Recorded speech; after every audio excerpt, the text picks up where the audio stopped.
మనం హాయ్ అందరికీ నమస్తే. ఈరోజు టమోటా కర్రీ ఎలా తయారు చేసుకుందాం చూద్దాం. టమోటా, ఆనియన్, పచ్చిమిర్చి సన్నగా తరుక్కోవాలి, కొత్తిమీర, కరివేపాకు, కొబ్బరి, వెల్లుల్లి, ధనియా పొడి, పసుపు, ఉప్పు, జీలకర్ర, మెంతి పౌడరు, సాసవులు, శనగింజల పొడి వేయించుకున్న శనగింజల పౌడరు అండ్ ఆయిల్. ప్యాన్ పెట్టి హీట్ అయ్యాక ఆయిల్ వేసుకోవాలి. సాసవులు, పచ్చిమిర్చి బాగా వేగాక వెల్లుల్లి దంచుకొని వేసుకోవాలి. తర్వాత అందులోకి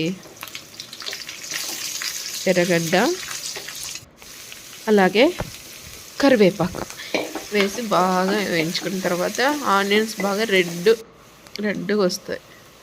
తర్వాత అందులోకి మనం టమోటా వేసుకోవాలి. టమాటా వేసి బాగా ఉడికించుకోవాలి. అంటే బాగా ఇప్పుడు వేసిన తర్వాత అన్నీ బాగా కలుపుకొని బాగా తిప్పుతూ దాని మీద ఒక ప్లేట్ పెట్టుకుంటే బాగా మగ్గుతుందన్నమాట ఆవిరికి. తర్వాత అందులో ఉప్పు వేసుకొని బాగా కాయలకు మొత్తం పట్టేలాగా మనం కలుపుకోవాలి. కలుపుకున్న తర్వాత అదిగో వాటర్ ఇలా వచ్చేస్తుంది. ఇట్లా వాటర్ వచ్చిన తర్వాత అందులో మనం ధనియా పొడి, పసుపు పొడి వేసుకోవడం అవి కూడా వేసి బాగా కలుపుకోవాలి. ఆ వాటర్ అంతా వచ్చి టమాటా బాగా ఉడుకుతుంది అనమాట. ఇదంతా ఉప్పు అన్నీ కలిస్తే కొద్దిగా బాగా అది కొద్దిగా తిక్కుగా వచ్చింది కదా. అలా తిక్కుగా వచ్చిన తర్వాత బాగా కలిపి ఇందులో జీలకర్ర, మెంతి వేయించుకొని పొడి చేసుకుంటామే అది వేసుకోవాలి. అది వేసుకున్న తర్వాత స్మెల్ అయితే చాలా బాగా వస్తుంది. అది కూడా వేసి మనము బాగా కలిపి కాసేపు ఆగిన తర్వాత అలా ఉడకబెట్టుకోవాలి. అలా ఉడుకుతున్న నో వాటర్ అనమాట. ఇందులో అసలు వాటరే యాడ్ చేయము మనం.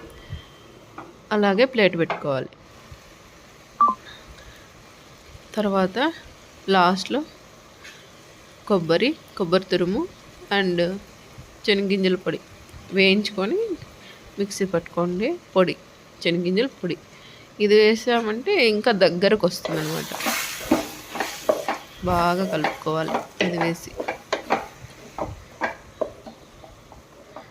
చిన్నగా కలుపుకోవాలి. సిమ్లో పెట్టి చేసుకోండి. ఇది లేదంటే మాడుతుంది కింద.